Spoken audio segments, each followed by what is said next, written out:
le titre que l'Éternel lui a révélé et qu'elle m'a donné pour vous, c'est l'unité dans le corps de Christ. Amen. Alléluia. Nous qui sommes ici ce matin, Dieu nous appelle à être une église unie. Nous devons tout faire dans l'unité. Nous devons tout faire pour que l'unité soit dans cette église. Amen. Pas seulement dans cette église, elle m'a donné dans le corps de Christ, c'est-à-dire que le corps tout entier doit être uni en Christ. Il y a des églises qui savent se rassembler, il y a des églises qui savent faire des choses, mettre tout en commun pour pouvoir servir Dieu. Amen. Mais qu'est-ce qu'on constate actuellement? C'est que chaque église fait ses affaires de son côté. Amen. Les églises ne font rien ensemble. Amen. Pourquoi? Parce que les pasteurs ont peur que s'ils font quelque chose avec d'autres pasteurs, que le pasteur est entre eux, que les pasteurs volent les brebis, les pasteurs prennent les brebis. Il faut savoir qu'en Christ, les brebis appartiennent à Dieu. Les brebis n'appartiennent à personne, les brebis appartiennent à Christ. Ce que l'Éternel permet, c'est qu'il peut permettre, il met des âmes dans une église, il choisit une église pour chaque âme, pour que l'église puisse évoluer, pour que l'église puisse grandir, pour que l'âme, elle, puisse avoir du pâturage, pour que l'âme puisse être nourrie. Mais les âmes appartiennent à Dieu. Là où tu es, ton âme appartient à Dieu. C'est lui qui sait combien de temps il laisse cette âme en toi. Tant que cette âme est en toi, tu as encore le souffle de vie. Mais à partir du jour qu'il décide qu'il reprend cette âme et que cette âme retourne à lui, c'est lui qui te juge et c'est lui qui va décider où est-ce que tu vas. Est-ce que c'est au ciel? Est-ce que c'est en enfer? Est-ce que c'est à droite? Est-ce que c'est à gauche? Mais en attendant le retour de Christ, l'Éternel, Christ lui-même nous demande d'être unis. D'être un dans son corps, d'être unis par un lien d'amour. Donc, en tant que chrétiens, nous devons être unis si nous voulons que la main de Dieu soit sur notre vie et soit sur notre église. Alléluia. Vous savez que là où il y a des églises où il n'y a pas l'unité, le Saint-Esprit ne va jamais descendre. Le Saint-Esprit ne va jamais se mouvoir comme il le veut. Le Saint-Esprit ne va jamais se poser sur les uns, sur les autres comme il le veut. Lorsqu'une église est dans la désunion, lorsqu'une église est dans le désaccord, le Saint-Esprit ne peut pas prendre la place, le Saint-Esprit ne peut pas se manifester, le Saint-Esprit ne peut pas se mouvoir là où il veut. Vous avez qu'à bien regarder à travers le monde, vous qui suivez les serviteurs de Dieu sur YouTube, sur Facebook, amen, sur Instagram, vous n'avez qu'à voir que là où le Saint-Esprit se manifeste puissamment, c'est là où il y a l'unité, n'est-ce pas? Amen. Ne nous voyons pas la face, disons la vérité. Amen. Nous avons des églises que nous suivons de près ou de loin. Nous voyons le Saint-Esprit se manifester puissamment par des guérisons, par des délivrances. Tout simplement parce que ceux qui travaillent dans cette église, ceux qui travaillent dans ce corps, ils sont tout simplement unis. Pour que les anges puissent entrer dans les églises et faire leur travail que Dieu les a appelés à faire, l'église doit être dans l'unité. L'église doit être unie. Vous savez qu'une église qui n'est pas dans l'unité, une église qui n'est pas unie, une église qui n'est pas dans l'accord, une église qui est dans la discorde, une église qui est dans les murmures, amen, attriste le Saint-Esprit. Amen. Le Saint-Esprit voudrait bien venir, il voudrait bien venir travailler, amen, mais il ne peut pas. Et le plus souvent, il ne peut pas le faire à cause de nous-mêmes chrétiens qui sommes assis dans les églises. Amen. Je prends un exemple simple. Tu peux être assis ici dans ce lieu ce matin, mais peut-être que dans ton cœur, il y a plein d'offenses vis-à-vis de frère, il y a de l'offense vis-à-vis de ta sœur, peut-être que tu tiens quelqu'un captif dans ton cœur. Amen. L'Éternel qui voit l'état de ton cœur, il ne peut pas venir se poser sur toi. Le Saint-Esprit ne peut pas venir se poser sur toi. Il ne peut pas venir se poser sur toi en plénitude de toute la gloire qu'il voudrait le faire. Lorsque ton cœur n'est pas disposé, le Saint-Esprit ne peut pas te parler. Il ne peut pas te donner tes révélations. Il ne peut pas te donner une parole de sagesse, une parole de connaissance pour quelqu'un. Le plus souvent, c'est nous-mêmes qui sommes un obstacle à l'unité dans l'Église. Et dites-vous bien que lorsqu'il n'y a pas d'unité dans une Église, c'est que le diable est en train de régner. Alléluia. La désunion, c'est l'œuvre du diable. Amen. Alléluia. Vous savez que maintenant, nous avons diverses connotations dans l'Évangile. Amen. Nous avons évangélistes, même dans les évangélistes, on voit baptistes, on voit pentecôtistes, on voit ceux qui sont évangélistes tout court, tout simplement. Nous voyons qu'il y a les adventistes, nous voyons qu'il y a les témoins de Jéhovah, nous voyons qu'il y a les catholiques. Ce sont mes frères et sœurs bien-aimés dans l'Éternel. Je les aime, je ne les critique pas. Mais ce que je veux dire, c'est que toutes ces diverses religions, lorsque Christ est venu sur la terre, il n'avait pas laissé ça. Christ est venu sur la terre, il a laissé une église une, il a laissé une église unie. Et c'est le diable qui met la division par rapport à toutes sortes de doctrines. On voit que l'apôtre Pierre même nous le disait, moi je suis d'Apollos, moi je suis de ceci, moi je suis de Paul. Pierre leur disait, est-ce que c'est en mon nom? Paul leur disait, est-ce que c'est en mon nom que je vous ai baptisé? Je vous ai baptisé au nom du Seigneur Jésus-Christ. Tout ce que nous faisons doit prendre sa source dans le Seigneur Jésus-Christ, doit prendre sa source dans la Bible, doit prendre sa source dans l'Évangile. Quelle que soit la doctrine qu'on te donne, quel que soit son nom, quelle que soit sa dénomination, la première chose que tu dois faire, tu dois aller vérifier dans la parole, est-ce que c'est conforme à la parole de Dieu? Est-ce que c'est conforme à l'exemple que Christ a donné? Est-ce que c'est conforme à ce que Christ nous demande de faire? C'est comme les chrétiens de Béret, pour ne pas être dans la perdition, pour ne pas être en train de vagabonder. Qu'est-ce qu'ils faisaient lorsqu'on leur portait la parole? Ils allaient vérifier lorsqu'ils étaient chez eux, est-ce que ce qu'on leur avait dit était exact? Amen. C'est ce que nous devons faire, nous, en tant que chrétiens. Amen. Une église unie, c'est une église où les uns s'aident les uns les autres. Amen. Vous savez, il y a un exemple fondamental que j'ai vu, et le pasteur vous a déjà félicité pour cela. Le déménagement, vous voyez, même pas un mois, la salle est pratiquement terminée. Vous êtes d'accord? Cela a pu être possible comment? Cela a pu être possible comment? Parce que vous étiez unis et vous étiez dans l'unité. Amen. Moi, quelque chose, je bénis les hommes de l'église qui ont fait un travail fondamental. Et je regardais même les femmes de l'église pendant le travail. Amen. Je voyais lorsque les hommes ont fait la chair.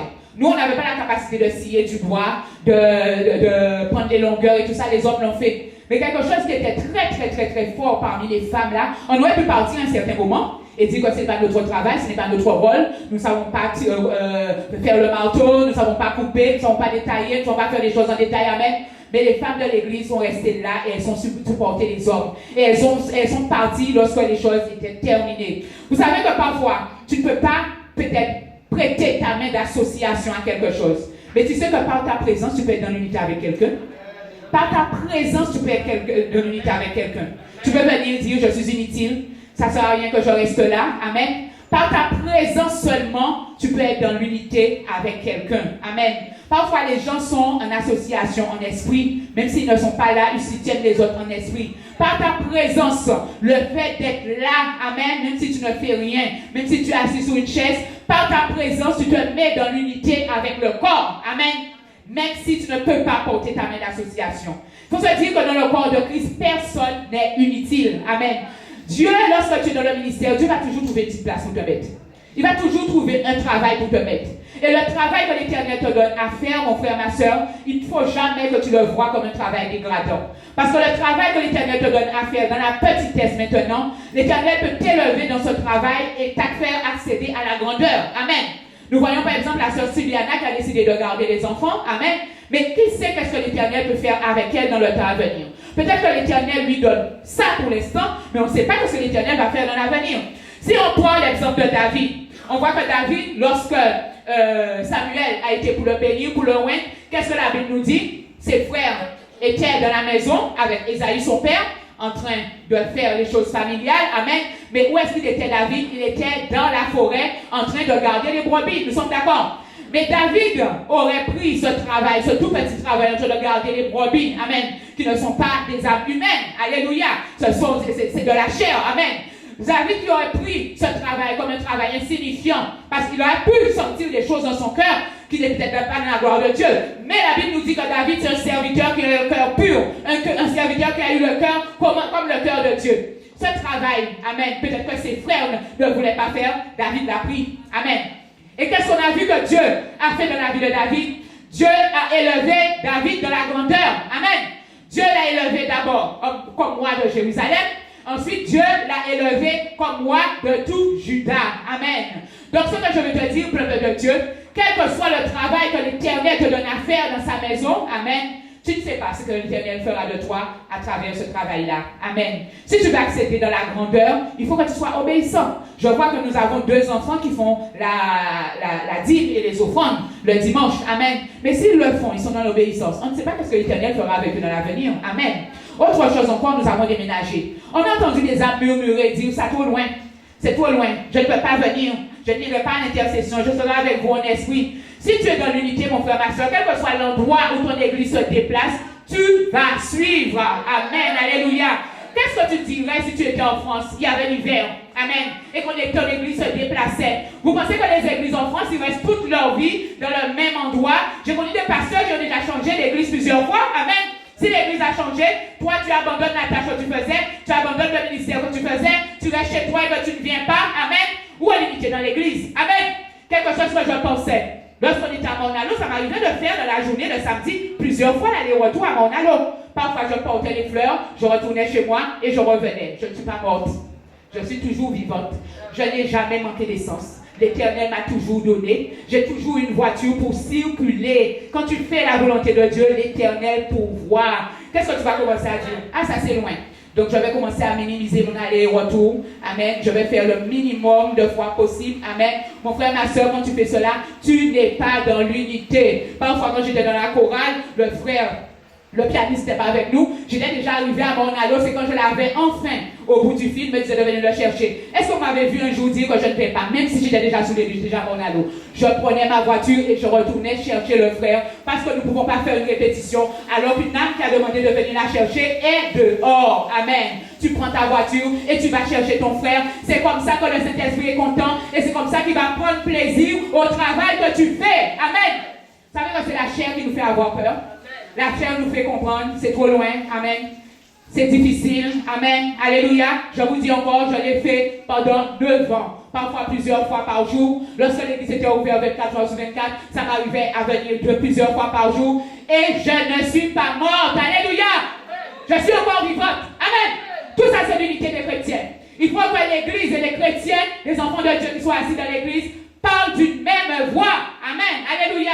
Dès que tu commences à disparaître, tu commences à murmurer, mon frère, ma soeur, nous ne sommes plus dans l'unité et nous donnons accès au diable. Amen. L'essentiel, c'est de se plier à la volonté de Dieu. Ce que Dieu veut, toi aussi tu le veux. Et si toi tu te mets, tu entres dans la lignée de ce que Dieu veut, il n'y a pas de raison que tu ne sois mis. L'Éternel va pourvoir pour toi. Amen. Donc le Saint-Esprit vient là où il y a l'accord et l'unité entre chrétiens. Quand les enfants de Dieu sont en désaccord, le Saint-Esprit ne peut pas se manifester. C'est comme dans une chorale, lorsque les choristes ne sont pas en accord, le Saint-Esprit ne peut pas se manifester. Peut-être que les chants qu'on a choisis, c'est bien sûr que ces chants-là que le Saint-Esprit voulait, mais vu qu'il voit qu'il n'y a pas l'accord, il n'y a pas l'unité, peut-être que celui-là ne veut pas que celui-là chante mieux que lui, peut-être que celui-là ne veut pas quand il dirige que le Saint-Esprit descende. Amen. Tout ça, ça fait un obstacle, ça fait un blocage pour que le Saint-Esprit ne descende pas et pour que le Saint-Esprit ne manifeste pas comme il veut. Amen. Quelque chose que le Saint-Esprit, le pasteur nous dit souvent, parfois elle-même, elle dit qu'elle n'a même pas besoin de prêcher.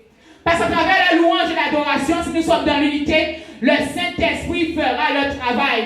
Parfois, je vois des chorales chanter. Le fait seulement que la chorale ouvre la bouche et que la louange est en train de sortir, l'adoration est en train de sortir, des gens sont délivrés. J'ai vu ça de mes yeux. Amen. Le pasteur n'a pas encore prêché. La parole n'est pas encore portée. Mais vu que l'Église est dans l'unité, depuis le moment où le culte a commencé, le Saint-Esprit est déjà là et commence à agir, il commence à délivrer, il commence à libérer. Mais tout ça ne peut se faire que si les chrétiens sont dans l'unité dans le corps de Christ. Amen. Ton frère a chanté mieux que toi, mon frère, ma soeur. Béni soit l'Éternel. Amen. C'est pas ton travail, c'est le travail de Saint-Esprit. Béni soit l'Éternel. Amen. Alléluia. Quelqu'un porte la parole mieux que toi, béni soit l'Éternel. Quelqu'un prie pour toi, béni soit l'Éternel. Mais qu'est-ce que les enfants de Dieu font dans l'église? Ils sont en train de faire barrière, ils sont en train de faire obstacle. Vous avez vu, le pasteur lui-même l'a dit la semaine dernière. Il y a des âmes qui étaient là pour bloquer le culte. Amen. Quand tu fais ça, tu n'es pas en train de faire le travail du Saint-Esprit, tu es en train de faire le travail du diable. Qui est-ce qui bloque? C'est le diable. Amen. Quand tu vois l'exemple de Daniel, qui est-ce qui bloque la prière de Daniel? C'est pas l'Éternel, n'est-ce pas? Nous sommes d'accord? C'est pas l'Éternel qui bloquait la prière de Daniel, c'est Satan lui-même qui allait bloquer la prière de Daniel. Amen. Là où il y a blocage, là où il y a opposition, c'est le travail du diable. Donc, le manque d'unité conduit à l'échec. Pourquoi je dis ça? Quand tu n'es pas dans l'unité, tu vas te battre. Une victoire que tu aurais pu remporter en quelques jours, en quelques heures, tu vas passer des semaines, des mois et voire des années pour remporter cette victoire. Pourquoi? Parce que les chrétiens ne sont pas dans l'unité. Un exemple d'unité encore dans le corps de Christ. Quand quelqu'un est malade, est-ce que tu pries pour cette personne? Amen. Vous savez pas, il y a des gens qui sont malades, ils n'ont pas la possibilité d'ouvrir la bouche. Les gens qui sont dans le coma, comment ils font pour ouvrir la bouche? Amen. Si ce n'est pas les frères et sœurs dans l'église qui sont au courant de la situation et qui élèvent leur voix pour que leur frère soit guéri, pour qu'il sorte dans cette vallée d'ombre de la mort où Satan l'a mis, comment il va faire? Amen. Amen. Alléluia.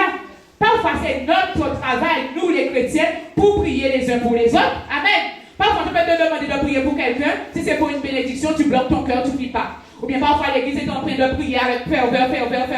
Si on demande une prière pour une âme qui est dans l'église, pour un besoin particulier, tu baisses la voix. Parce que tu ne veux pas que cette âme soit bénie, tu ne veux pas que cette âme soit libérée. Amen. Je vous dis, frères et sœurs, que si nous sommes dans l'unité, il y a des batailles que nous n'aurons pas à mener. Il y a des victoires que nous aurons tout à fait naturellement. Il y a des choses que nous n'aurons pas à faire. Il y a des luttes que nous n'aurons pas à mener si nous sommes dans l'unité. L'église a à se battre, l'église a à lutter autant parce que les chrétiens ne sont pas dans l'unité. Un exemple, nous faisons la prière d'intercession le samedi. Amen. Mais si les gens même qui sont dans l'intercession ne sont pas dans l'unité, nous nous entraidons pas. Amen.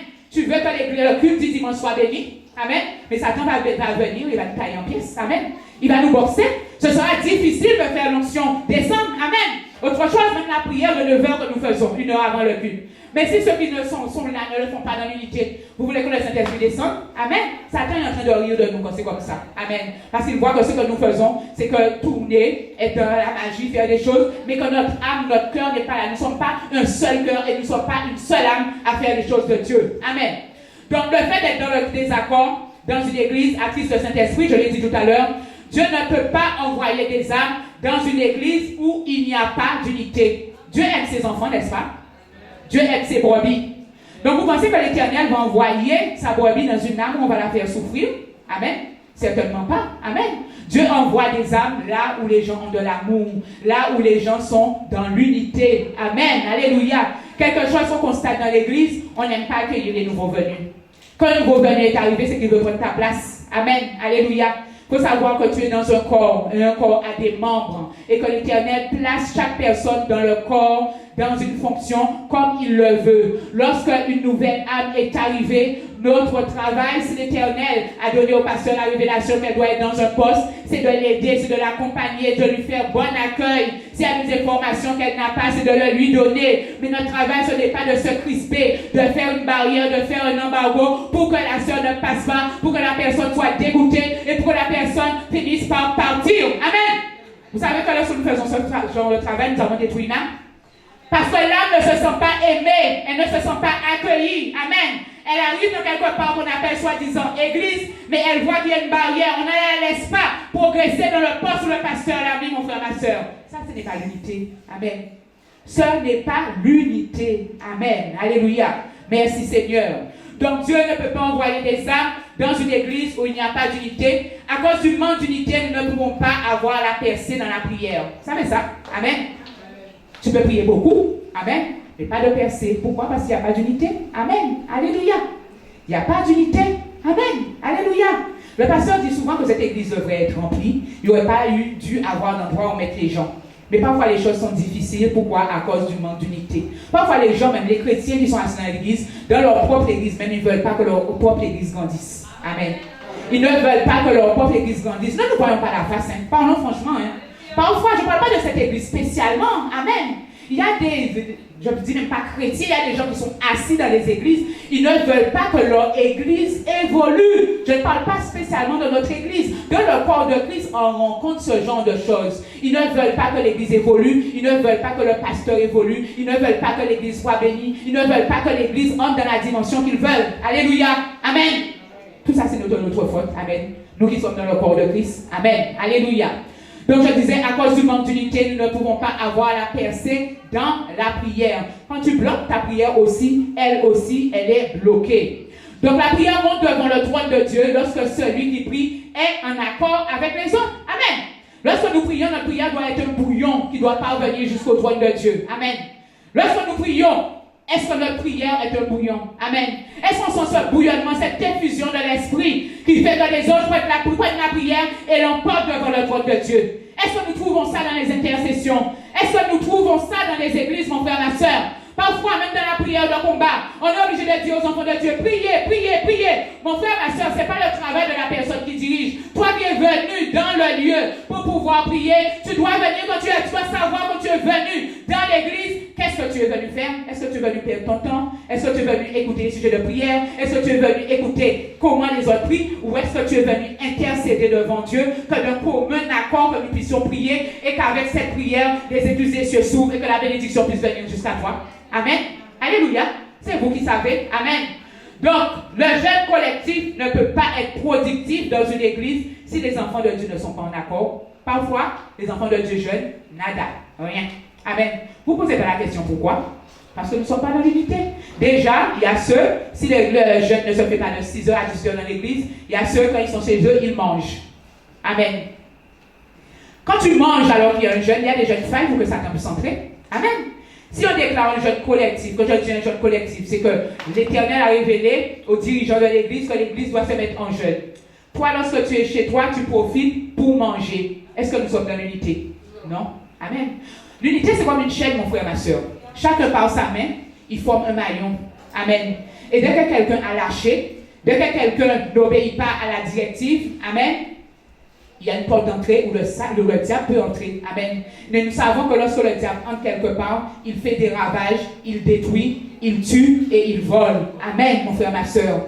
Si, quand il y avait des jeunes à l'église, mon frère, ma soeur, tu ne t'aimais pas dans le tempo, mon frère, ma soeur, tu as perdu, tu as raté. Et lorsqu'on voit que s'il y a ceux qui ont fait le jeûne sérieusement et qui sont bénis, nous devenons jaloux. Mais tu as oublié qu'il a payé un prix. Amen. De 6h du matin à 18h, il était là en train de crier devant Dieu. Dit l'Éternel, aie pitié de nous. Dit l'Éternel, aie pitié de l'Église. La semaine dernière, nous sommes sortis de 7 jours de jeûne. Qui a fait ce jour, ces 7 jours de jeûne, véritablement? Qui l'a fait véritablement? Est-ce qu'il n'y a pas des gens qui n'ont pas menti? Amen. Est-ce qu'il n'y a pas des gens, déjà le pasteur ouvert l'église à 21h, on pouvait compter le nombre d'âmes qui venaient. Elle a compté jusqu'à 21h pour que ceux qui terminent vers 17h, 18h puissent pouvoir venir. Mais c'est toujours les mêmes qui venaient. Amen. C'est toujours les mêmes qui étaient dans l'unité, c'est toujours les mêmes qui tenaient. Vous savez, lorsque les choses sont déséquilibrées, il y a toujours une seule personne qui fait le travail, ou un petit groupe de personnes. Vous savez que ces gens-là vont se fatiguer? Un, ils vont se fatiguer. Deux, ils seront dégoûtés. Amen. Et deux, la muraille même sera affaiblie. Le peuple de Dieu sera affaibli. Le corps de Christ sera affaibli. Amen. Nous devons faire attention à tout cela. Lorsque le Saint-Esprit donne un jeûne pour l'église, mon frère, ma soeur, tu dois entrer dans ce jeûne. Tu dois faire ce jeûne. Le faire le plus sérieusement. Amen. Ça peut arriver aussi que le jeûne commence à 6h du matin. Mais à 6h du matin, tu viens de te réveiller. Tu te réveilles en retard. Tu n'as pas eu le temps de manger. Qu'est-ce que tu vas faire? Tu vas aller manger à 7h. Tu vas manger à 8h, tu vas dire, ah, de toute manière, on peut manger encore jusqu'à 18h. Amen. Le jeûne, c'était 6h. Amen. Le jeûne, c'était 6h. Amen. Tu t'es réveillé en retard, constate que tu t'es réveillé en retard et fais le jeûne. Amen. Qui ici est déjà mort à cause de jeûne? Vous êtes tous vivants. Amen. Je ne vous vois pas maigre. Amen. Parce que quand tu as fini un jeûne, tu vas te restaurer et tu vas reprendre des forces. Amen. Je ne vois personne. Tout le monde est dans le bon point, tout le monde va bien. Le jeûne ne tue pas, au contraire, le jeûne chasse les démons, le jeûne détruit les démons et le jeûne permet au Saint-Esprit d'entrer en toi, de t'utiliser et de te faire arriver à la grandeur que Dieu veut pour toi. Donc je disais que le jeûne collectif ne peut pas être productif dans une église si les enfants de Dieu ne sont pas en accord. L'unité passe par l'obéissance à celui qui est à la tête. Amen. Comment voulons-nous être dans l'unité lorsque la tête donne une directive et que toi tu passes outre? Amen. L'unité passe déjà par l'obéissance de celui qui est à la tête. La tête, c'est le pasteur. Amen. Alléluia. Le pasteur donne une directive, toi tu vas faire autre chose. Amen. Tu ne peux pas être dans l'unité. Amen. Tu deviens un maillon faible. Amen. Et dès qu'il y a un maillon faible dans une équipe, ça te hante et ça t'en détruit. Amen. Donc si un sujet de discorde, amen. S'il y a des sujets de discorde dans une église, l'église ne peut pas être bénie. Amen. Si toi-même tu as un sujet de discorde dans une église, tu ne peux pas être béni, tu seras maudit. Amen. Parce qu'à cause de toi, tu deviens l'élément infiltrateur par lequel Satan entre. Amen. Si tu deviens un élément de discorde dans une église, tu ne peux pas être béni, tu es maudit, mon frère, ma soeur. Alléluia. Fais tout pour être en accord et dans l'unité avec la tête. Ne contrecarrez jamais la décision que la tête prend. Si tu n'es pas d'accord, va voir la tête, va voir le pasteur, dis je n'ai pas compris, mais je ne ferai pas telle chose. Tu ne veux pas jeûner, va dire au pasteur que je n'ai pas l'intention de le faire carrément. Amen. Eux de faire semblant de venir le dimanche, tu as plus jeûné que personne alors que tu n'as rien fait. Amen. Alléluia. Donc, dès que les enfants de Dieu, les personnes qui font partie d'une église marchent selon la chair et non en esprit. L'église ne peut pas être dans l'unité car la chair produit la division. Amen. La marche selon l'esprit est une source d'unité. Si tu marches selon l'esprit dans une église, l'église sera dans l'unité.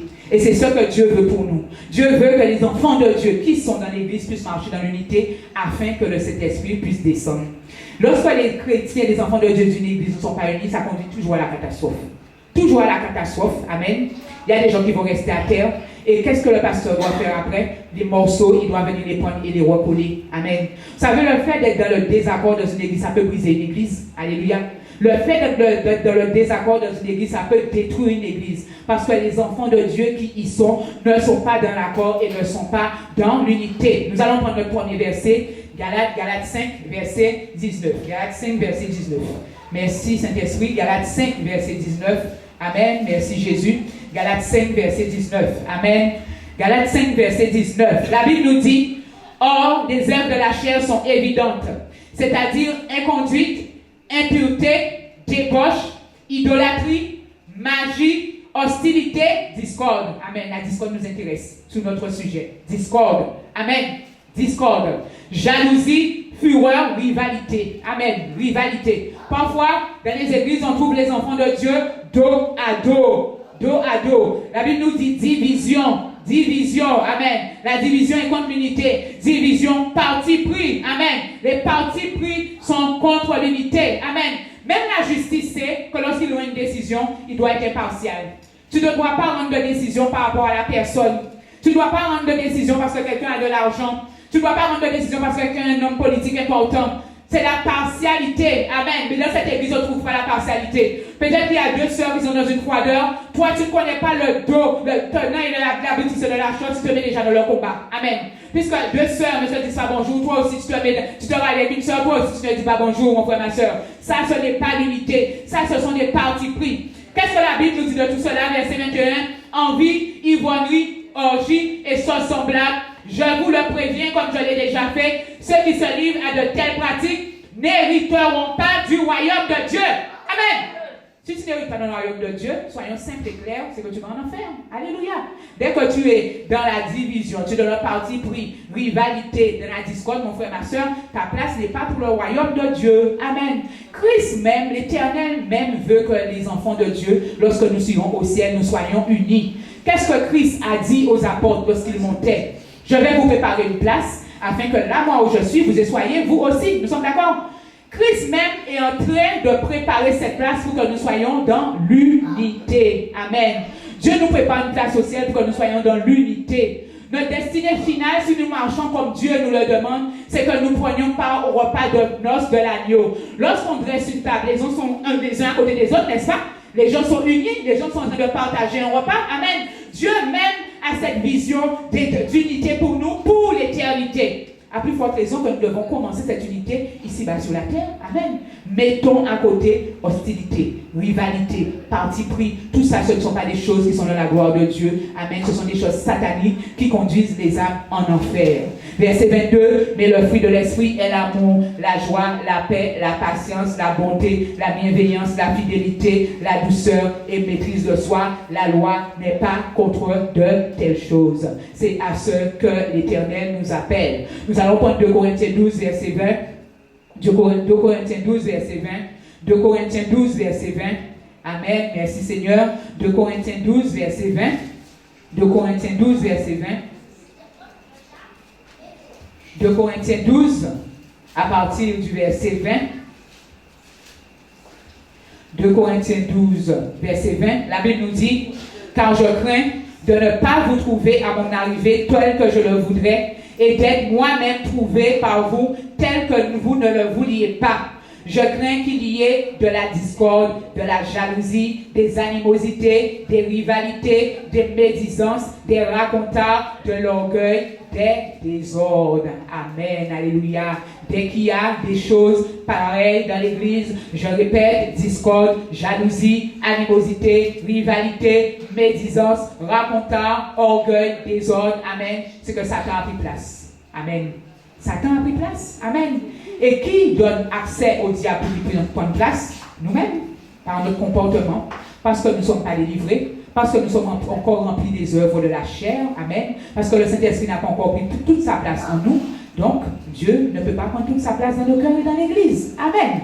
Alors que Dieu nous appelle à l'unité. Donc, le manque d'accord dans le corps de Christ bloque la percée. On va le voir dans Josué. Josué 7 à partir du verset 1.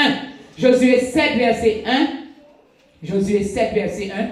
Nous allons voir une seule personne qui a été dans le désaccord. Tout le monde était sous la malédiction.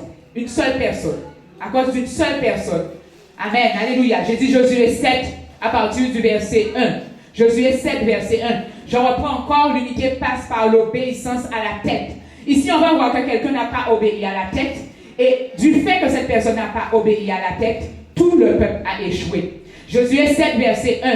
C'est alors que les Israélites commirent une infidélité à l'égard de l'interdit. Akan, fils de Carmi, fils de Kadbi, fils de Zéra, de la tribu de Juda, prit une part de l'interdit et la colère de l'Éternel s'enflamma sous les Israélites. Amen. Qui a pris une part de l'interdit? Une seule personne, nous sommes d'accord? Mais nous voyons que tout le peuple était dans la malédiction à cause d'une seule personne. Le Saint-Esprit n'a pas pu descendre et donner la victoire à Israël comme il était prévu à cause d'une seule personne qui était dans la discorde, qui était dans la désobéissance, qui n'obéissait pas à la tête, qui avait failli à l'unité. Et le fait que cette personne a fait failli à l'unité, Satan est entré et Satan a détruit. Amen. Verset 2. Josué envoya de Jéricho des hommes vers Haï, qui est près de Beth-Aven, à l'est de Bethel. Il leur dit, montez, espionnez le pays. Ces hommes montèrent pour espionner Haï. Ils revinrent auprès de Josué et lui dirent que tout le peuple ne monte pas, que 2 ou 3 000 hommes montent et ils battront Haï. Amen. Mais ils ne savaient pas qu'ils étaient sur l'interdit à cause d'une seule personne. L'unité était brisée. L'alliance était brisée. Ne donne pas là cette fatigue à tout le peuple, car les adversaires sont peu nombreux. Environ 3 000 hommes du peuple y montèrent et ils s'enfuirent devant les gens d'Haï. Amen. Une seule personne a brisé cette unité, a brisé l'alliance, n'a pas été obéissant à la directive qu'avait donnée la tête. Amen. Les gens d'Haï bâtirent environ 36 d'entre eux. Ils les poursuivirent depuis la porte de la ville jusqu'à Shebarim et les bâtirent à la descente. Le cœur du peuple lui manqua et perdit toute vigueur. Pourquoi? À cause de manque d'accord. Quelqu'un est passé derrière, il a fait ce qu'il voulait. Amen. Quelqu'un qui est dans la désobéissance dans l'église, il fait ce qu'il veut. Amen. Verset 6. Josué déchira ses vêtements et tomba la face contre terre devant l'arche de l'Éternel. Lorsqu'il n'y a pas d'unité dans l'église, il faut interroger Dieu pour savoir pourquoi. Où est la faille? Qu'est-ce qu'il ne va pas? On va voir ce que Josué a fait. Josué déchira ses vêtements et tomba la face contre terre devant l'arche de l'Éternel jusqu'au soir. Ainsi que les anciens d'Israël, ils se jetèrent de la poussière sur la tête. Josué dit, ah Seigneur l'Éternel, pourquoi as-tu poussé ce peuple à traverser le Jourdain pour nous livrer aux mains des Amoréens et pour nous perdre? Si seulement nous avions décidé de rester en Transjordanie. À moi, Seigneur, que vais-je dire maintenant qu'Israël a tourné le dos devant ses ennemis? Les Cananéens et tous les habitants du pays l'abandonneront, nous encerclerons et retrancherons notre nom du pays. Alors, que feras-tu pour ton nom grand? L'Éternel dit à Josué, lève-toi, qu'est-ce que donc? Tu tombes la face contre terre? Israël a péché. Nous voyons une seule personne a péché, mais le discrédit est tombé sur tout le peuple. Israël a péché, ainsi ils ont enfreint l'alliance que je leur avais prescrite. Amen. L'obéissance à la tête n'était plus là. Amen. Ils ont enfreint l'alliance que je leur avais prescrite. Oui, ils ont mis une part de l'interdit. Ils ont pris une part de l'interdit. Ils en ont même volé, même dissimulé et même mis de leur bagage. Les Israélites ne pourront plus tenir devant leurs ennemis. Ils tourneront le dos devant leurs ennemis car ils sont eux-mêmes devenus interdits. Je ne continuerai pas à être avec vous si vous ne détruisez pas l'interdit au milieu de vous. Amen. C'est ce que je disais tout à l'heure, le manque d'accord dans le corps de Christ bloque la percée. Là, c'était dans la vision de l'Éternel que le peuple ait la percée et qu'ils aient la victoire sur Haï. Nous sommes d'accord? Si l'Éternel leur avait dit d'aller, c'est que l'Éternel avait l'intention de marcher devant eux. Mais vu qu'il y avait un désaccord, il y avait une infiltration du mal parmi le peuple, l'Éternel était obligé de se retirer. Ça revenait à ce que je venais de dire tout à l'heure, le manque d'unité entre les chrétiens, entre le corps de Christ, empêche au Saint-Esprit de descendre et se manifester dans la plénitude qu'il le veut. Amen. Lorsque les chrétiens sont dans l'unité, le Saint-Esprit, ce ne sera pas difficile pour que le Saint-Esprit puisse descendre. Avant même que tu vas l'appeler, il sera là. Tu vas sentir que sa présence est là, qu'il est prêt à bénir, qu'il est prêt à se mouvoir, qu'il est prêt à protéger, qu'il est prêt à libérer. Mais quand tu sens que les choses deviennent difficiles, c'est qu'il y a quelque chose qui fait obstacle, il y a quelque chose qui fait blocus. Amen. Et c'est le manque d'unité entre les chrétiens. Amen. Pourquoi les apôtres, amen, on n'a pas pris, je n'ai pas pris ce verset-là, mais on nous dit à un certain moment que Jésus les a envoyés prier pour les malades et les gens étaient guéris, les gens étaient libérés. Amen. Et Jésus lui-même, là où il n'était pas avec eux, mais Jésus disait, je voyais Satan tomber comme l'éclair. Vous connaissez ce verset? Amen. Pourquoi le Saint-Esprit a pu se manifester en eux de manière aussi extraordinaire, aussi surnaturelle? Pourquoi? Parce que les enfants de Dieu étaient dans l'unité. Ce que Dieu leur a dit de faire, ce que Jésus leur a dit de faire, c'est exactement ce qu'ils ont fait. Amen. Dieu leur a dit de prendre de l'huile, aller oindre les malades. Exactement ce que Jésus leur a dit de faire, ils l'ont fait et ils ont vu la gloire de Dieu. Vous savez, lorsqu'on voit la gloire de Dieu quelque part, on ne peut être que content. Amen. On ne peut être que satisfait. Amen. Lorsque vous êtes sorti dans un culte, vous avez été rempli, vous avez reçu de la part de Dieu, vous rentrez chez vous content. Vous entrez chez vous satisfait. On ne doit pas chercher de gloire personnelle. Parce que Jésus disait à ses apôtres, ne vous réjouissez pas que les démons vous sont soumis, mais réjouissez-vous que votre nom est écrit dans les cieux. C'est-à-dire qu'il n'y a pas de vantardise à avoir par rapport à tout cela. Il n'y a pas de prétention à avoir de tout cela. Mais dans ton cœur, entre nous, nous repartons contents. Amen. Lorsque tu rentres chez toi, à la fin du culte, tu vas dire merci bon Dieu. Merci Jésus. Amen. Nous avons travaillé. Mais nous avons vu le fruit. Nous avons vu le fruit de notre travail. Mais on peut voir le fruit de notre travail que lorsque nous sommes dans l'unité. C'est ainsi. Amen. C'est une règle. Amen. Et il y a beaucoup dans la Bible qui l'avaient compris et ils ont prospéré à cause de cela. Donc le manque d'unité dans le corps de Christ bloque la percée et entraîne la malédiction. On vient de le voir maintenant même à travers de cet exemple de Josué 7 avec la prise d'Aï et Achan qui avaient pris une partie de l'interdit. A contrario, que se passe-t-il lorsque les enfants de Dieu sont dans l'unité? On va aussi le voir, Exode 17, verset 8. Exode 17, verset 8. Exode 17, verset 8. Amen. Prends vite le passage avec moi, mon frère, ma soeur. Exode 17, verset 8. Donc, c'est un passage célèbre que nous connaissons. Exode 17, verset 8. La bataille contre Amalek. On va voir comment 3 personnes qui étaient unies, ils ont eu la victoire. Amen. Vous savez, il y a quelque chose que je voyais. Je ne suis pas là pour citer les gens, pour faire la publicité pour les gens. Amen. Mais je cite. Je vois qu'à la synagogue, ils sont 4 prophètes. Amen, n'est-ce pas? Tous les dimanches, tous les 4, ils sont là.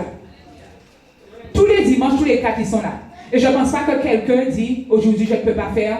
Aujourd'hui, je ne fais pas. Qu'est-ce qu'on constate? Moi, c'est quelque chose que je le dis franchement. Moi, je vois dans les enfants de Dieu, oh, pasteur, j'ai un problème avec mon cœur. Je ne monte pas sur la chair. J'ai un problème avec mon cœur. Et le problème avec le cœur dure des jours, des semaines, des années, des mois. Tu as un problème avec ton cœur. Amen. Mon frère, ma soeur, ce qui doit t'empêcher de faire le service pour l'Éternel, c'est si tu es hors du département, si tu es malade, tu as un problème avec ton cœur. Le problème avec le cœur dure. Ça dure, ça dure, ça dure. Vous devez être 3 pour faire la prière, finalement vous êtes 2, parfois vous êtes 1, parce qu'il y a un qui a un problème avec son cœur. Le problème avec le cœur dur, c'est pas résolu. Je ne sais même pas quel est l'antidote qui pourra réparer ton cœur. Pasteur, j'ai un problème avec mon cœur, je ne peux pas, je ne monte pas sur la chair. Vous pensez que Jésus-Christ de Nazareth, lorsqu'il est venu sur la terre, à cause de toutes les méchancetés qu'on a fait, il ne pouvait pas dire, je ne te guéris pas parce que j'ai un problème avec mon cœur. Qui est-ce qu'il a envoyé les mains vides? Il a dit, repars malade parce que j'ai un problème avec mon cœur. Jésus-Christ était toujours là dans la synagogue, il portait la parole, il faisait le travail que l'Éternel disait de faire. Mon frère, ma soeur, tu n'as pas encore compris que quand Satan te met dans cet état, il est en train de rire de toi. Parce que dans le planning, ton nom est porté pour le travail, mais tu dis, pasteur, j'ai un problème avec mon cœur. Amen. Vous avez déjà vu le pasteur Sandra venir et dire, aujourd'hui, je ne prêche pas? Elle est toujours là. Et parfois, elle dit, je suis malade, vous n'allez jamais savoir que je suis malade, je suis là, je suis en train de prêcher. Peut-être que c'est après que tu sauras qu'elle était malade. Mais elle est là, elle est en train de faire le travail. Amen. Il ne faut pas que Satan nous retienne dans ces états de captivité, dans ces prisons. Amen. Tu veux remettre ton cœur, il y a quelque chose qui s'est passé. Mets-toi, je demande pardon à Dieu, reprends ta route. Amen. Reprends le travail, continue, relève-toi. Quels sont les apôtres qui étaient avec Jésus et qui ont dit à Jésus, Jésus, je peux mettre mon cœur, aujourd'hui je ne travaille pas. Ils étaient avec Jésus, j'étais là tous les jours dans la synagogue. Toi, ça devient une éternité, ça perdure, il n'y a pas de médicaments, il n'y a pas d'antidote. Satan est en train de te manipuler et en train de te faire passer à côté de ta bénédiction. Tu crois que lorsque tu vas arriver au ciel, l'Éternel va te dire qu'aujourd'hui tu étais dans le programme, tu n'étais pas là, qu'est-ce que tu faisais? Qu'est-ce que tu faisais? Moi, je vous dis bien, franchement, ça m'arrive d'être malade. Et je fais la prière quand même. Je le fais. Amen. Je le fais. Amen. Parfois, quand même pas bon, mais quand il fait travail là, quand même. Parce que je dis, il ne faut pas que je laisse mon frère tout seul, il ne faut pas que je laisse ma soeur toute seule. Parce que si on est 3 et finalement nous sommes 2, l'armée est déséquilibrée. Amen. Si nous avons une prière de 2 heures de temps, vous avez pas encore remarqué, si nous sommes à 3, chacun prend 45 minutes, c'est fini? Chacun prend 45 minutes de prière, c'est fini. Hein? Amen. Pas besoin de repasser 2 fois. Chacun prend 45 minutes de temps de prière, fini. Satan est à terre. Amen. Mais puisque les enfants de Dieu n'ont pas l'œil spirituel, n'ont pas le discernement, amen, Satan les aveugle, amen, et c'est comme ça qu'ils s'effritent. Amen. Alléluia. Amen. Donc je disais que, à contrario, lorsque les chrétiens sont dans l'unité, qu'est-ce qui se passe? Donc je disais, Exode 17, verset 8. La Bible nous dit, Amalek vint combattre Israël à Rephidim. Alors Moïse dit à Josué, choisis-nous des hommes, sors et combat Amalek. Demain, je me tiendrai sous le sommet de la colline, le bâton de Dieu à la main. Ce qui est extraordinaire dans cette histoire, on voit que chacun était au poste que l'Éternel lui avait donné. Moïse, il tenait le bâton. Josué était sous le champ de bataille. Amen. Et Hur qui était là, Hur est resté là jusqu'à la fin. Amen. Donc Moïse dit, demain, je me tiendrai sur le sommet de la colline, le bâton de Dieu à la main. Josué fit ce que Moïse avait dit. Vous voyez? Josué était dans l'obéissance par rapport à la tête et Josué sera béni, il aura la victoire. Josué fit ce que Moïse lui avait dit pour combattre Amalek. Moïse, Aaron et Hur montèrent sur le sommet de la colline. Amen. Qu'est-ce qu'on voit? Les 4 personnages dans cette histoire, aucun n'a laissé. Amen. Chacun était sous le champ de bataille. Lorsque Moïse élevait la main, Israël était le plus fort. Et lorsqu'il reposait la main, Amalek était le plus fort. La main de Moïse était alourdie. Il prit une pierre qu'ils placèrent sur lui. Il s'assit dessus. Aaron et Hur soutenaient ses mains, l'un d'un côté, l'autre de l'autre, et ses mains restèrent fermes jusqu'au coucher du soleil. Voilà ce que produit l'unité. Amen. Nous sommes dans l'unité, nous avons la victoire. Nous sommes dans l'unité, nous avons la victoire. Amen. Quel est un exemple que le pasteur prend souvent? Elle disait que lorsqu'elle allait se marier à la dernière minute, la personne qui devait être son témoin l'a lâché. Amen. C'est pas l'unité, ça. Amen. Lorsqu'il y a un mariage, tout le monde devrait se mettre debout comme un seul homme, comme une seule femme, se mettre debout et aider la mariée. Qu'est-ce qui rentre dans le cœur des gens? La jalousie. Vous pouvez marier, moi, pour vous marier. Amen. Alléluia. Moi, quelque chose que j'ai vu, il y avait un mariage à l'église chez une sœur. Amen. Et en fait, comme c'était à l'extérieur, c'était un petit peu plus compliqué d'organiser le mariage. Donc, quand nous sommes partis chez nous, ça c'est vraiment, Seigneur, de la méchanceté. Donc, on avait mis les boissons dans une glacière, mais on avait oublié, dans tout le bouleversement qu'il y avait par rapport au mariage, on avait oublié de mettre de la glace pour que les boissons soient rafraîchies. Et pour que quand les invités puissent venir, que les invités puissent se rafraîchir. On avait oublié. Et la personne chez qui le mariage était célébré, la personne est venue me dire, évangéliste, les boissons sont aussi chaudes qu'elles étaient. Pour un mariage. Vous vous rendez pas compte? Un mariage, alors qu'il y avait une station-service à côté, ça suffisait juste d'aller acheter un petit peu de glace et de mettre pour que les boissons soient rafraîchies. Vous savez, il y a des choses qui peuvent être oubliées. Amen. Je vois que je suis là ce matin, c'est pas la diaconesse Carole qui me dit qu'est-ce qu'on fait pour les offrandes. J'avais préparé les versets pour les offrandes. Mais je n'ai pas pensé au panier. Si on n'est pas dans un corps de Christ, il n'est pas venu me voir, me dire, évangéliste, comment on fait pour les offrandes? Je lui ai dit, va dans le bureau du pasteur, prends les paniers et fais avancer les 2 enfants. C'est comme ça qu'on fonctionne dans le corps de Christ. Pourquoi vrai? Tu vois quelqu'un oublier quelque chose, tu le laisses dans l'oubli pour que ça puisse faire tâche. Amen. C'est comme ça que le corps de Christ fonctionne. Elle ne me l'aurait pas dit, j'ai préparé les versets pour qu'on puisse faire l'offrande, mais je n'ai pas pensé au panier. La personne qui s'occupe de ça, elle n'est pas là aujourd'hui. Amen. Mais elle a vu ça, elle a anticipé. Vous avez vu qu'elle est venue me parler? Elle m'a dit, évangéliste, qu'est-ce qu'on fait pour les offrandes? Je lui ai dit, le panier, cherche, regarde où est-ce qu'il est et fais avancer les enfants. Et moi, comme je lui ai dit cela, je ne sais pas si elle a trouvé les paniers, puisque ce n'est pas elle non plus qui a l'habitude de le faire. Je suis allée la voir. Diaconesse Carole, tu as trouvé? Elle m'a dit, oui, c'est bon, merci. C'est comme ça qu'on fonctionne dans le corps de Christ. Amen. Alléluia.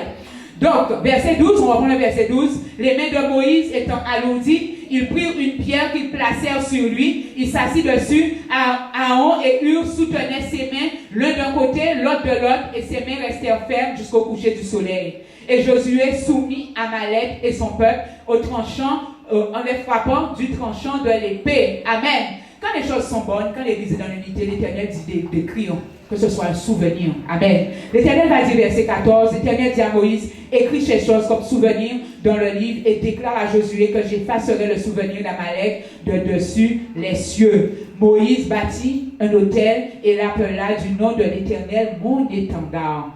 Le fait que le peuple est dans l'unité, qu'est-ce qu'on voit? L'Éternel s'est glorifié. Amen. L'Éternel des armées, on a vu dans le cas d'Akan que l'Éternel ne pouvait pas passer devant eux pour la prise d'Aïe. Pourquoi? Parce qu'il y avait une faille. Il y avait une faille dans la brèche. Amen. Mais là, vous voyez que personne n'a failli dans cette histoire où il fallait que les dirigeants, les leaders soient dans l'unité. Et le fait que les dirigeants, les leaders soient dans l'unité, le peuple a été béni. Amen. Parce que ne voyez pas seulement Moïse, Aaron, Hur et Josué. Parce que si Moïse est à terre, Aaron est à terre, Hur est à terre, Josué est à terre, ils vont mourir, ok? Mais et le peuple? Il y aura des personnes qui seront décimées parmi le peuple. Il y a des gens qui vont mourir parmi le peuple. Mais si le corps même, la tête même est en accord, la tête même est dans l'unité, la tête est la victoire. Nous sommes d'accord. Amen. Si nous-mêmes, nous sommes intercesseurs, nous prions pour les âmes qui sont de l'église, ceux qui ont des besoins, ceux qui n'ont pas de papier, ceux qui n'ont pas de travail. Mais l'église va grandir. Les gens seront heureux de venir dans l'église. Les gens seront heureux de venir prendre leur bénédiction. Pourquoi? Parce que la tête a déjà compris. Le pasteur le disait la dernière fois lorsqu'elle a parlé du rachat. Le rachat, c'est que tu donnes ta vie. Jésus a déjà payé. Maintenant, c'est à toi de payer pour les autres. Amen. C'est toi qui fais partie de l'équipe d'intercession. Tu pries, tu intercèdes. Même c'est toi. Ne voyez pas l'intercession seulement dans l'église. L'intercession, c'est aussi chez vous. Amen. Dès que tu es loin, dès que l'Éternel t'a, tu passes par les eaux du baptême, tu es un intercesseur. Amen. Ton devoir, c'est de prier pour ceux qui sont dehors. Amen. Ceux qui ne sont pas encore entrés dans la bergerie. Si tu pries pour eux, l'Éternel prendra plaisir à ça et l'Éternel va te bénir. Amen. Le problème dans l'église, c'est que chaque personne vient pour son lolo. Chaque personne vient pour son affaire. Je veux pour le mariage. Seigneur, demande le mariage. 1er décembre, 20 janvier, je demande le mariage. Et les autres qui sont à côté. Et les autres qui sont à côté. Amen. Chacun vient pour son propre business. Amen. Parce que qu'est-ce que tu veux? Tu veux que les gens voient la gloire de Dieu en toi et que tu te maries avant tout le monde. Là, tu as la occasion de te glorifier. Amen. Et parfois, notre bénédiction tarde parce que l'Éternel voit que notre cœur est dans cet état. Notre bénédiction tarde parce que l'Éternel voit que notre cœur est dans cet état. Amen. Ce que tu dois chercher, c'est la gloire de Dieu et son royaume, que son royaume s'approche de nous. Amen. C'est cet commandement, c'est cette parole que l'Éternel Jésus-Christ est venu nous apporter. Qu'est-ce que Jésus disait lorsqu'il allait prêcher l'évangile à toutes les nations? Convertissez-vous parce que le royaume de Dieu est proche. Qu'est-ce qu'il disait? Le royaume de Dieu s'est approché de nous. Toi, ce que tu dois faire, ton travail dans l'église, une église unie, c'est que le royaume de Dieu se rapproche un petit peu plus chaque jour de nous. Amen. Donc nous voyons l'exemple, le résultat lorsque les chrétiens fonctionnent dans l'unité. Lorsque les enfants de Dieu sont en accord et unis dans la prière, le Saint-Esprit descend. L'unité passe par l'obéissance à celui qui est à la tête. Amen. L'unité, amen. L'unité demande que tout le monde parle, pense, agisse de la même voix. Nous qui sommes là, nous devons être un seul corps. Même s'il y a des membres, chacun est dans un seul service, nous devons être dans un seul corps. Amen. Nous qui sommes là, nous formons le corps du Christ. Si nous le voulons bien et si nous ne laissons pas le désaccord entrer parmi nous. Donc j'aurais dit que l'unité demande que tout le monde parle, pense, agisse de la même voix. L'unité requiert que nous marchions ensemble comme un seul homme. Amen. On va voir tout à l'heure l'exemple d'un peuple qui a marché comme un seul homme. L'unité requiert que nous marchions comme un seul homme. L'unité passe par l'obéissance à la tête et que tout le monde aille dans le même sens. Amen. Le pasteur ne peut pas dire droite, toi tu prends gauche. Ou l'unité. Le pasteur ne peut pas dire nous mettons du rouge dans toute l'église, toutes les chaises sont rouges, et toi tu vas racheter des chaises bleues. Où est l'unité? Amen. Où est l'unité? Amen. Donc je disais que l'unité passe par l'obéissance à la tête, que tout le monde aille dans le même sens. On retrouvait cela au sein des premières communautés chrétiennes. Amen. Ils mettaient tous ensemble au sein des premières communautés chrétiennes. Amen. À la prière, tout le monde passait, tout le monde était la même heure. Amen. Lorsque vous voyez Pierre qui avait guéri le paralytique, on vous disait qu'il montait, lui, avec d'autres personnes parce que c'était l'heure de la prière. Ils avaient des heures bien strictes, des heures bien définies pour la prière. Et chaque personne se retrouvait à ces heures-là pour pouvoir prier dans le temple. Donc je disais que l'église primitive grandissait car les chrétiens étaient en accord. Lorsque l'église est en accord, l'église va grandir. L'Éternel lui-même va envoyer des âmes. Quand Dieu voit qu'il n'y a pas d'accord dans une église, il n'y a pas d'âme. Amen. L'église ne grandit pas et la parole de Dieu ne se répand pas. Si nous sommes dans l'unité, la parole de Dieu va se répandre tout naturellement. Si nous sommes dans l'unité, tu ne verras aucun mal à aller évangéliser. Si nous sommes dans l'unité, tu verras aucun mal à aller porter la bonne parole de Dieu aux autres. Amen. Le manque d'unité bloque l'accroissement de l'Église. Quand une Église a du mal à grandir, c'est qu'il y a un manque d'unité. Acte 1, verset 4, nous allons voir la vie des premières communautés chrétiennes. Comment ils vivaient. Ils vivaient d'un commun accord. Amen. Acte 1, verset 4. Acte 1, verset 4. Acte 1, verset 4. Acte 1, verset 4. Acte 1, verset 4. Amen. La Bible nous dit au verset 4, comme il se trouvait avec eux, là c'était Jésus, amen, on parle de Jésus. Comme il se trouvait avec eux, comme Jésus était avec eux, il leur recommanda de ne pas s'éloigner de Jérusalem, mais d'attendre la promesse du Père dont il leur dit, vous n'avez pas, dont il leur dit, vous avez entendu parler, car j'ai baptisé d'eau, mais vous, dans peu de temps, de peu de jours, vous serez baptisés d'Esprit Saint. Voilà la directive que Jésus-Christ avait donnée. Ne pas s'écarter de Jérusalem, parce que l'évangile devait être, premièrement, être prêché à Jérusalem. Verset 12. Qu'est-ce que la Bible nous dit par rapport à la directive et l'instruction que Jésus avait dit?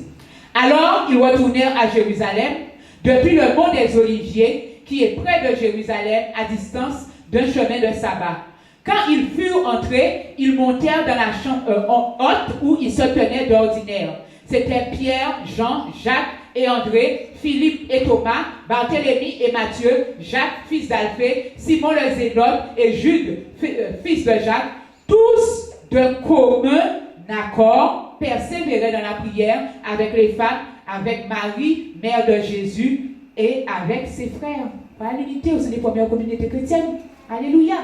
Pourquoi les apôtres, lorsque Judas s'est pendu, pourquoi ils ont cherché un 12e apôtre? Pour conserver cette unité, tout simplement. Parce que Jésus en avait institué 12. Il y avait un autre qui n'était pas là. La Bible nous dit qu'ils ont tiré au sort et le sort est tombé sur Matthias. Ils sont toujours restés dans cette même unité, dans cette même directive que Jésus-Christ leur avait donnée. Donc, qu'est-ce que Christ leur avait dit? De ne pas s'écarter de Jérusalem. Le verset 12 nous dit qu'ils retournèrent, alors ils retournèrent à Jérusalem depuis le mont appelé Olivier. Et ils se tenaient dans la prière. Qu'est-ce que le fait qu'ils étaient dans l'unité, qu'ils se tenaient dans la prière, tous d'un commun accord, a produit? Nous le savons bien. Ils étaient là dans la prière et le Saint-Esprit est descendu, le Saint-Esprit est venu les bénir au jour de la Pentecôte. Ça, on le voit, acte 2, amen, verset 1. La Bible nous dit, acte 2, verset 1. Lorsque le jour de la Pentecôte arriva, ils étaient tous ensemble dans un même lieu. On voit encore l'unité dans le corps. Tout à coup, il vint du ciel un bruit comme celui d'un souffle violent qui remplit toute la maison où ils étaient assis. Des langues qui ressemblaient à de feu et qui se séparaient les unes des autres leur apparurent. Elles se posèrent sur chacun d'eux. Ils furent tous remplis d'Esprit Saint. Ils se mirent à parler d'autres langues selon que l'Esprit leur donnait de s'exprimer. Amen. Est-ce que le Saint-Esprit a oublié quelqu'un? La Bible nous dit ils ont été tous remplis d'Esprit Saint. Pourquoi? Parce qu'ils étaient dans l'unité. Et ils faisaient ce que Jésus leur avait demandé de faire. C'est possible que ce matin, le Saint-Esprit vienne ici de manière surnaturelle. Mais sommes-nous dans l'unité? L'unité, c'est déjà dans le cœur. Amen. Dans le cœur. Est-ce que dans le cœur, tu es uni? Est-ce que dans le cœur, nous sommes un seul homme, une seule femme, nous avons une seule pensée, une seule direction? Est-ce que dans le cœur, ça commence? Tu peux être là, dire je suis avec toi, mais dans le cœur, tu n'y es pas. L'unité dans le corps de Christ commence déjà par le cœur. Amen. Toujours dans Acte 2, on va prendre le verset 42. Acte 2, 42. La Bible nous dit toujours, concernant les premières communautés chrétiennes, Acte 2, 42, ils persévéraient, vous voyez, dans l'unité et à l'endurance. Ils persévéraient dans l'enseignement des apôtres. Amen. Ils étaient soumis aux apôtres. Ils se faisaient à ce que les apôtres leur disaient. Ils persévéraient dans l'enseignement des apôtres, dans la communion fraternelle, dans la fraction du pain et dans les prières. La crainte s'emparait de chacun. Il se faisait beaucoup de prodiges et de signes par les apôtres. Tout ça pourquoi toujours? Parce qu'ils étaient dans l'unité. Amen.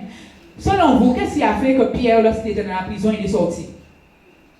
Parce que l'Église, tous ensemble, de commun accord, continuaient à prier pour lui. La Bible nous dit que les murailles, les chaînes, tout est tombé de manière surnaturelle. Même Pierre, il croyait qu'il était dans une vision, il rêvait, ce n'était pas la réalité. C'est lorsqu'il est sorti vraiment de la ville, il a vu vraiment qu'à cause de la prière des saints qui continuaient à prier, à persévérer pour lui, Dieu a envoyé un ange, amen, et qu'il a été libéré. Amen. Le verset 43 nous dit, la crainte s'emparait de chacun d'eux et il se faisait beaucoup de prodiges et de signes par les apôtres. Tous ceux qui avaient cru étaient ensemble et avaient tout en commun. Voyez les gens qui ont essayé de mettre la division, Dieu les a tués. Ananias et Saphira. Amen. Ils ont essayé de mettre la division en gardant une partie de leur ventre pour eux-mêmes. Ils ont essayé de mettre la division en mentant. Amen. L'Éternel les a exterminés, l'Éternel les a enlevés. Amen. Verset 45. Ils vendaient leurs biens et leurs possessions. Ils en partageaient leurs produits entre tous selon les besoins de chacun. Chaque jour, avec persévérance, ils étaient au temple d'un commun accord. Ils rompaient le pain dans les maisons et prenaient leur nourriture avec allégresse et simplicité de cœur. Simplicité de cœur, c'est-à-dire qu'ils avaient le cœur pur. Amen. Il y avait un peu de mauvais, il n'y a pas d'offense, il n'y a pas de rancune, il n'y a pas des choses du diable dans leur cœur. Ils louaient Dieu et obtenaient la faveur de tout le peuple. Et le Seigneur ajoutait chaque jour à l'église ceux qui étaient sauvés. Voilà ce que produit l'unité dans une église. Donc la désunion dans une église est le fruit et le travail du diable. C'est seulement lorsque tu as l'œil spirituel que tu pourras contourner cela. Satan est en train d'agir, mais comme on n'a pas l'œil spirituel, on n'a pas le discernement des esprits, on entre dans le travail du diable. Amen. Alléluia. On va voir encore un exemple d'unité. Néhémie 3, verset 1. Néhémie 3, verset 1. Néhémie 3, verset 1. Néhémie 3, verset 1.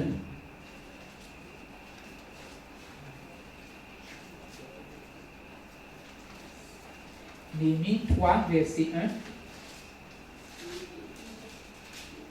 Néhémie 3, verset 1.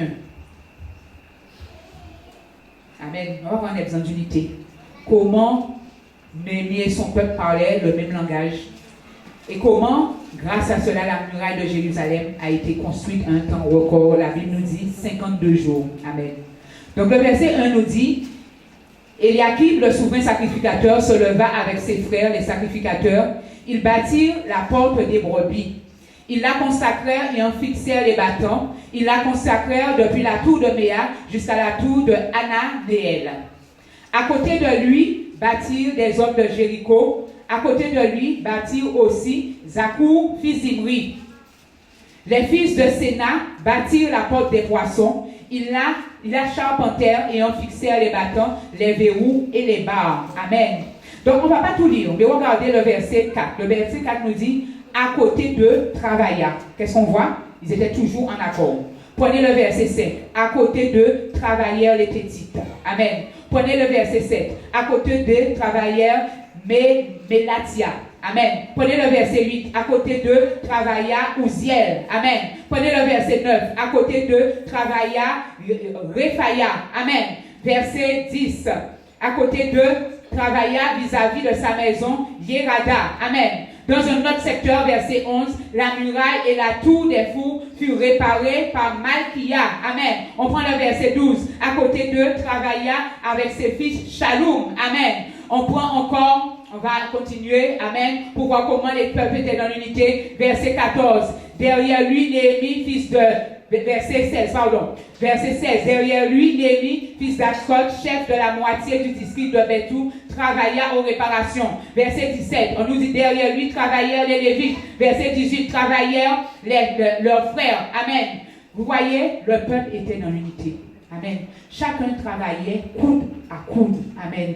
Lorsqu'on travaille coude à coude, les choses vont vite. Amen. Tu vas exceller. Tu vas vers des choses en un temps record. Pourquoi? Parce que les uns se soutiennent entre eux. Ils se soutiennent les uns les autres. Amen. Si le peuple était découragé, est-ce que le travail que Néhémie était venu faire, il aurait pu le faire? Certes non. Amen. Et ils ont pu faire ce travail en un temps record parce que chacun travaillait à côté de l'autre. Lorsqu'un avait fait un travail, il y a un autre qui passait et complétait ce travail-là. Je pense qu'on a bien compris par le déménagement. Quand on faisait le déménagement, on faisait le travail à la chaîne. Le camion était là, on faisait une chaîne jusqu'à faire les choses rentrer de l'autre côté. Amen. Mais si c'est une seule personne qui le fait, ou si nous sommes dans le désaccord, on va souffrir.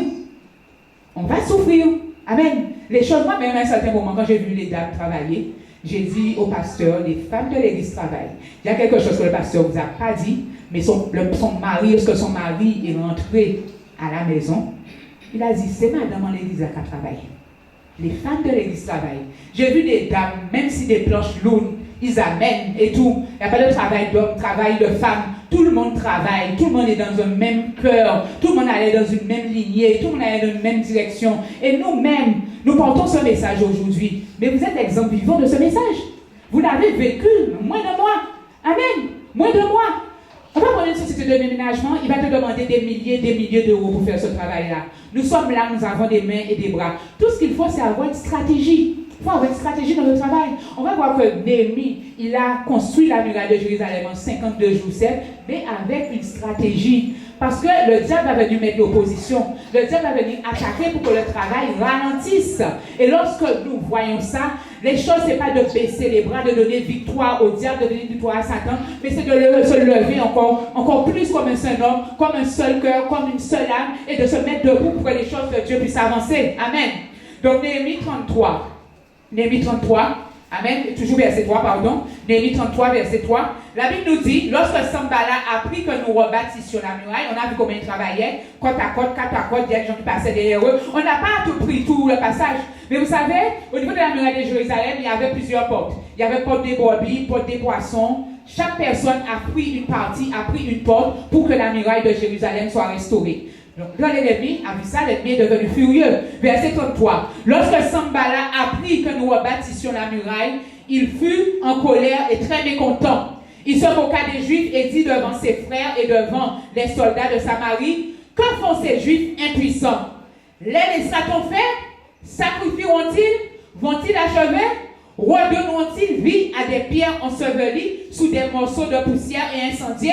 Tobia l'Ammonite était à côté de lui. Vous voyez que Satan, lui, il est uni. Amen. Satan unit. Si Satan donne à ses démons la direction gauche, les démons vont à gauche. Hein? Ils vont à gauche. Amen. Tu crois que Satan, lorsqu'il veut te détruire le roi du quartier, au contraire, il va y prendre la Bible, nous dit qu'ils sont légions. Amen. Ils sont légions de démons. Est-ce que nous, dans l'église, nous savons être les légions de chrétiens? Est-ce que nous savons être légions d'enfants de Dieu? Est-ce que nous savons être légions d'intercesseurs? Satan peut mettre des choses en commun pour être légion.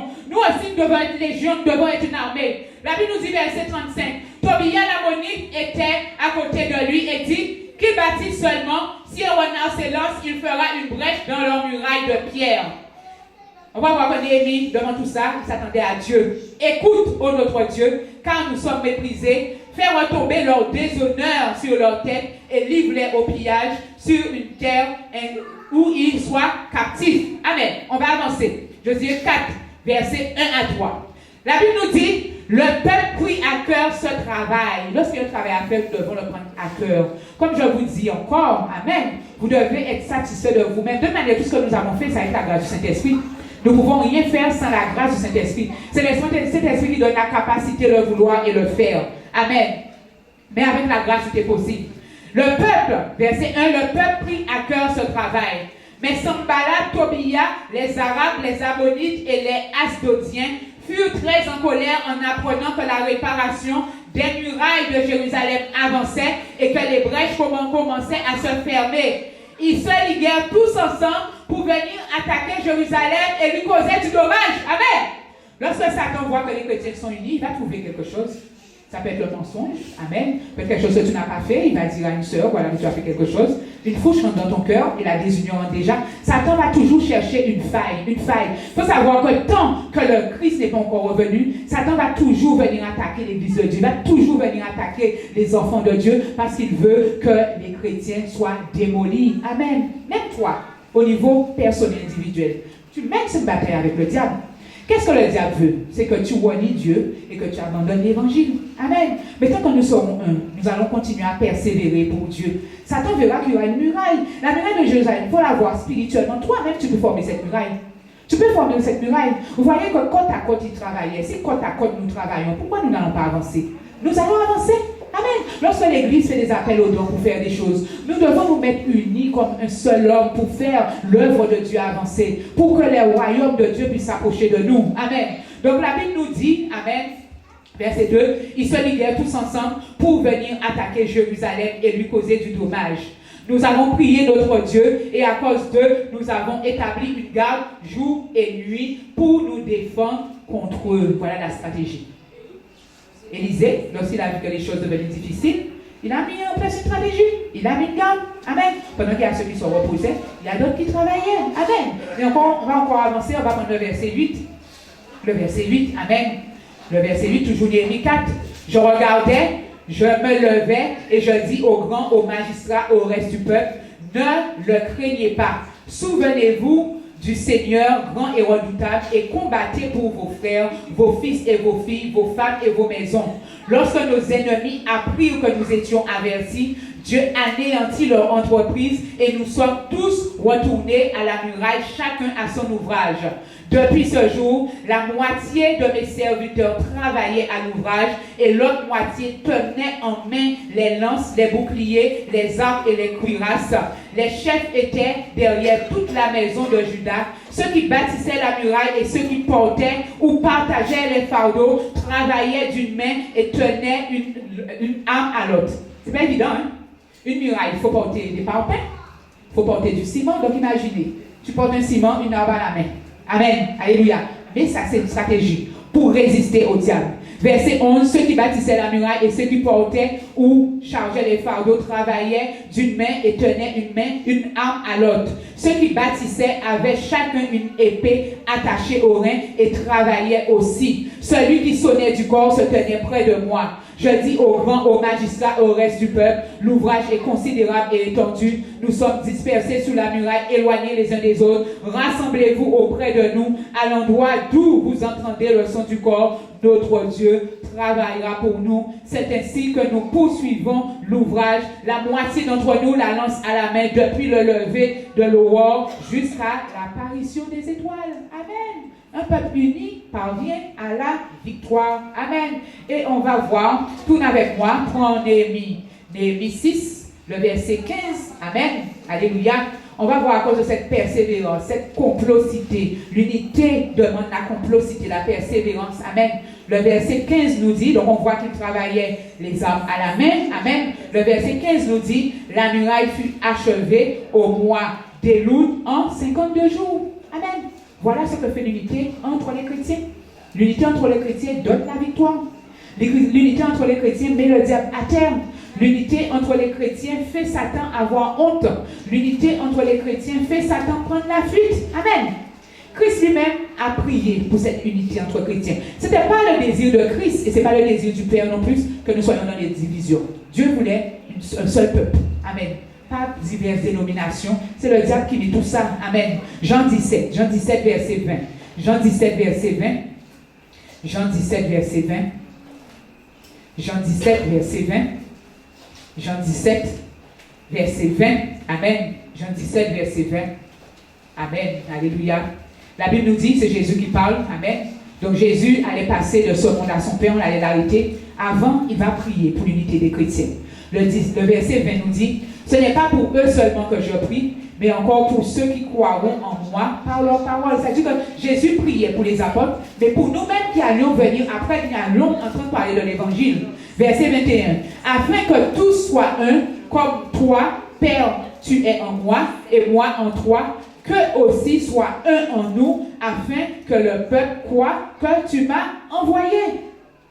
Et moi, je leur ai donné la gloire que tu m'as donnée, afin qu'ils soient un, comme nous sommes un. Le Père, le Fils et le Saint-Esprit sont un.